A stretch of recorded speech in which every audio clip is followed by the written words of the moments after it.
mo sa akin, sa ba yung lupa dito ni Krista? Ay, po, ito po yung lupa ni Krista. Ito, may bahay na itong court. Yan po, yan. Ito mismo, yung sa likod ng court. Siya, yung may upo, niyapakan po na yan. Yung may andam yun. Ito po kasing may...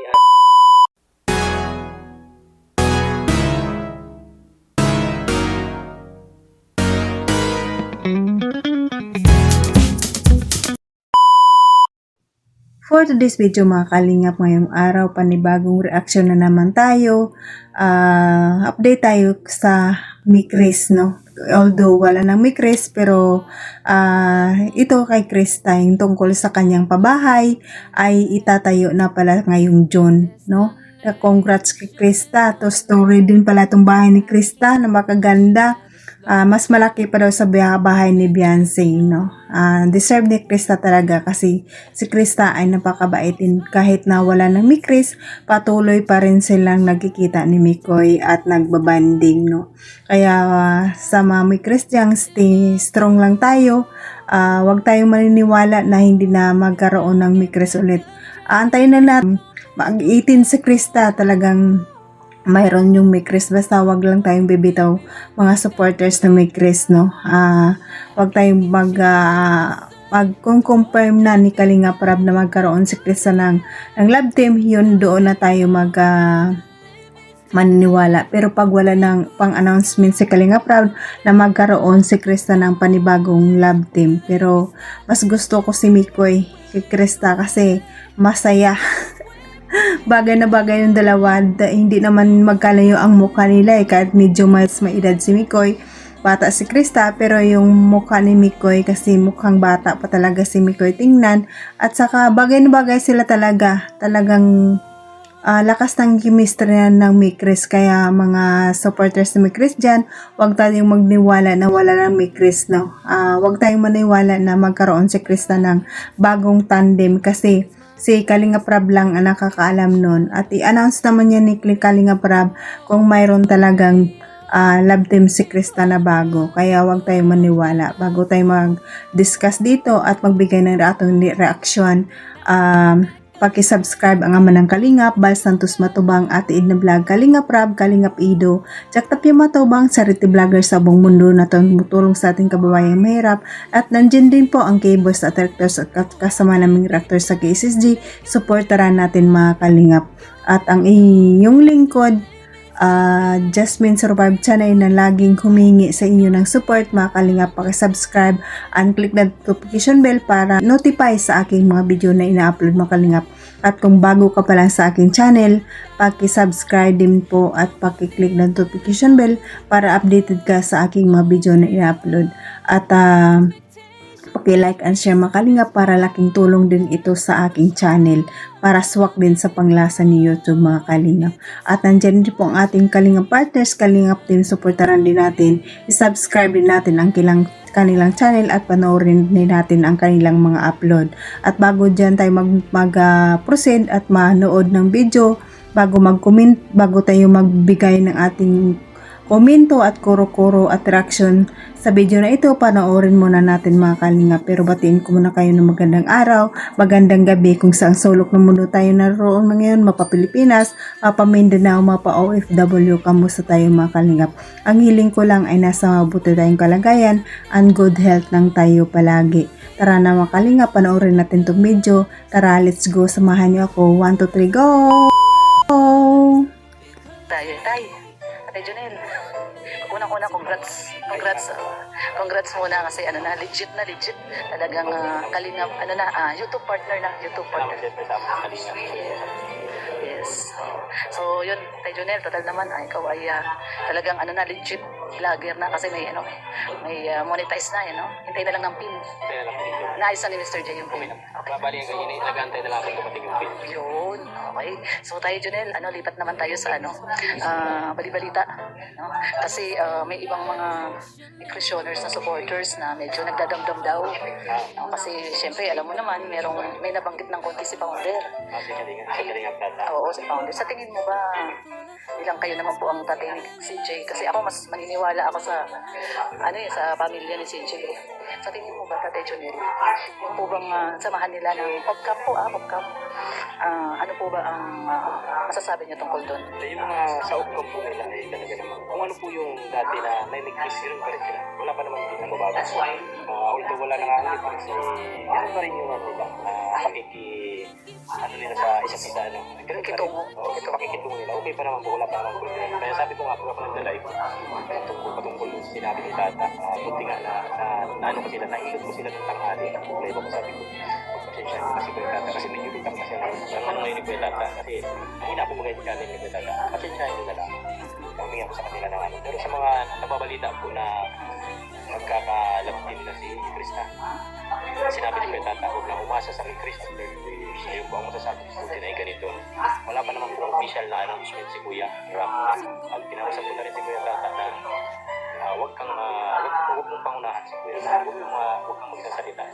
Dapat nag-isip ka muna kasi alam mo naman napakaraming supporter ng ni Chris. Diba? Kasi once nga nagsabi ka kasi ng gano'n, hindi mo na ma-issue sa kanila. Nakatanim na yun sa puso at isip nila. Kahit anong sorry mo sa kanila, wala na yun. Hindi na talaga mapapago yun. Kaya sa akin din po sa mga live ko marami nagtatanong. Hindi ko lang minsan binabasa kasi binasa ko po yun. Lalala ba ang sitwasyon. Kaya ang masasabi ko po yan, kung mahal yun talaga ang ni Chris, although wala nang ni Chris, sana po pakiusap ko lang yung iba siyang dalawa at suportahan niyo yung kung ano yung mga ginagawa nila gaya ni Kalingap ni Boy sa ano niya po sa Charity vlog. yan, suportahan niyo po kung mahal yun talaga ang ni Chris. Tapos yung anak ko, bukas po si Chris na ngayon sa pag-aaral sa study niya. Yun lang po, wala pa naman kami. Kasi po, yung sinasabi ni Kuya Tata kasi na ilalap din o itatag din. Wala pa po kasi hindi pa naman kami na-aabis ni Kuya Ram. Mag-uusap pa sila ni Chris na po. Kaya luman po yung issue na yan. Wala po tapos yung sinabi ni Founder medyo na ano. Pero nakabawi naman si Founder. Parang nagsabi yata siya ng prank niya lang or nagsorry na siya. Yun naman pala. So, parang prank lang pala niya yun. So, yun.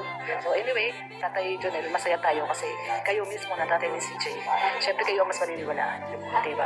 Kasi, Sabi nga nila, pinangahawakan nila na lang nila ako. yes. Tatay. Oo, tama. Sabi ko, pinagsasabi sa akin, nagilang ko na yung pagsasabi ng baby ko yung ako po kasi talagang sa challenge ng good vibes kasi pinatawag talaga ako niya na dad. Oo, narinig ko yun. Tinawag kanyang dada. Oo, narinig ko yun. Wala ba ako kay Kuya Bal, hindi pa ako BSP, ang tawag niya. Wala ba ako kay Kuya Bal, hindi pa ako BSP, ang tawag niya.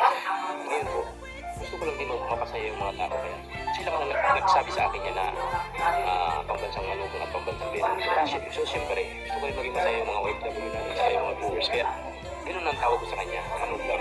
Yung iba kasi, huwag na daw tawagin kasi kaya yung mga issue natin. Sabi ko, wala naman po yung ano ko yung talaga. Kung mahal mo yung Chris, supportahan mo. Tama. Tama po. Yan, Tatay Jonel, may iba naman tayo. Basta tayo, sabi ko nga, good vibes lang tayo. Lagi naman kayo. So may iba naman tayo, Tatay Jonel. Total naman, nandito na tayo. Pwede bang ituro mo sa akin saan ba yung lupa dito ni Krista? Kaya po, ito po yung lupa ni Chris.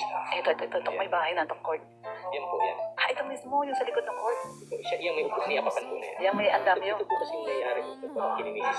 Pamangkin to ni Mama Che. Kaya ang kwento po niya, kaya itong bahay na ito, kay JT din pangalan. Kaya nagpatayo siya din kasi Dito kay Krista. katabi natin. Yun. No. So ito po pala yung lupa ni Krista. Ang lapit lang po pala. Ito may andamyo po. No? Kung nakikita yung andamyo na yan. Yan, yung andamyo. Hindi naman siya harap dito. Kasi doon siya ang harap. Ang harap kasi dito, ito. Dalawang lupa kasi yan eh. So dito yung kasada. Hindi na nakuha po. Plano sana dalawang lote. Sana dalawang lote kabilaan, ganun. Kaya lang, may ari niyan ito. Nauna sila ano eh. Oo.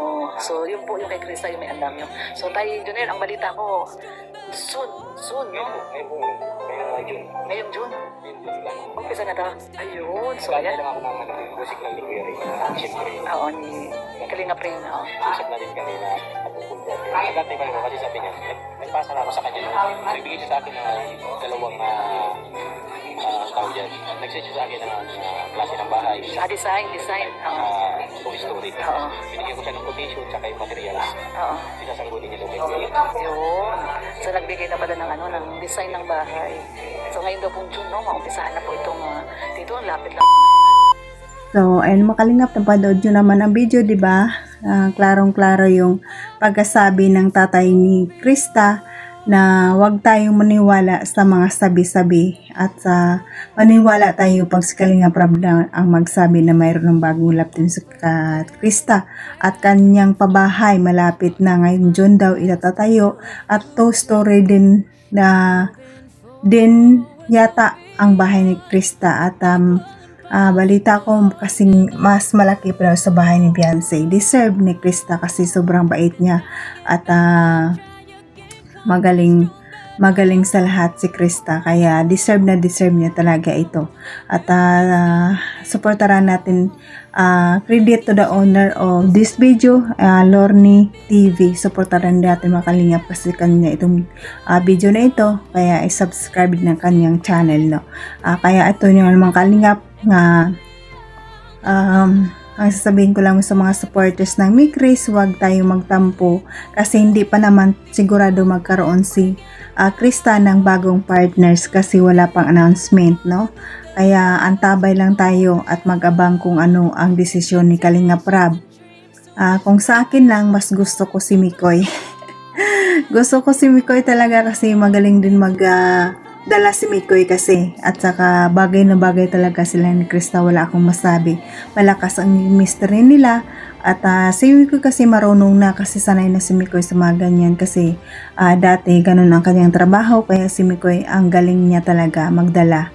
Kaya mas gusto ko si Mikoy. Magkaroon man ng bagong love team si Krista, supportaran pa rin natin, no, kung anong desisyon ni Kalinga Prab. Kaya mag-antay lang tayo, wag tayong magtampo. Huwag tayong maniniwala sa sabi-sabi. At ang ito lang sasabihin ko kay Krista, congrats sa iyo sa bagong pabahay niyo at sa kanyang pamilya. Sana hindi kayo magbago. Sana hindi din pupunta sa tulpo. Sana hindi na maulit muli, no?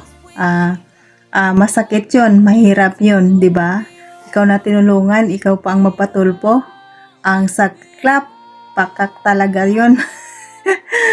No? Tanggapin natin kung anong dumadating sa ating blessing. Huwag tayong magmataas. Dahil yung blessing na yan, bigay na ng Diyos yan. At marunong tayong magpasalamat sa mga taong tumutulong sa atin. No? Irespeto natin ang tumulong sa atin. Kung yung tao na nagpaangat sa atin at nagbigay ng ginhawa sa buhay natin, huwag nating kalimutan pasalamatan. Bagkus,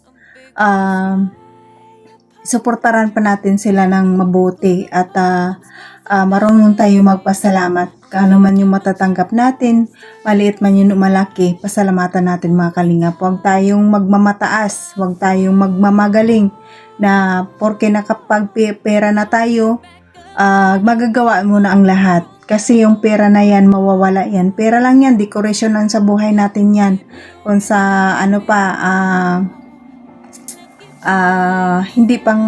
kung hindi natin iingatan, mawawala din yan mga kalingap, no? Kaya patuloy pa rin tayo. Patuloy tayong suporta sa Mikris, kahit wala na Mikris, suportahan natin si Krista. Antay tayo ng mga desisyon na Kalinga Prab, kung naman talaga ang desisyon para kay Krista, no? Kaya mga kalingap, patuloy pa rin natin i-marathon ang channel ni Mikoy kasi si Mikoy ay may charity upload din siya, supportaran din natin. Si Krista, supportaran din natin. Sa yung papa niya, no, may channel din yung papa niya, kaya vlogger na yun ang kanyang papa. Supportaran natin mga kalingap, at sa lahat ng mga bumubuo ng Kalingap team, supportaran natin sila at subscribe natin kanilang mga channel. At pala mga kalingap, sasabihin ko salamat sa mga new subscribers ko, silent viewers, mga viewers natin. Maraming salamat sa inyo sa pagpanood ng aking video. Like and share mga kalingap ang aking video. At pakisupport sila Kuya Bal, Ate Edna, Kuya Kalinga Prab, at sa lahat ng Kalinga partners. Supportan natin mga kalingap. Hanggang dito na lang. God bless at all, and God bless mga kalingap. Bye bye!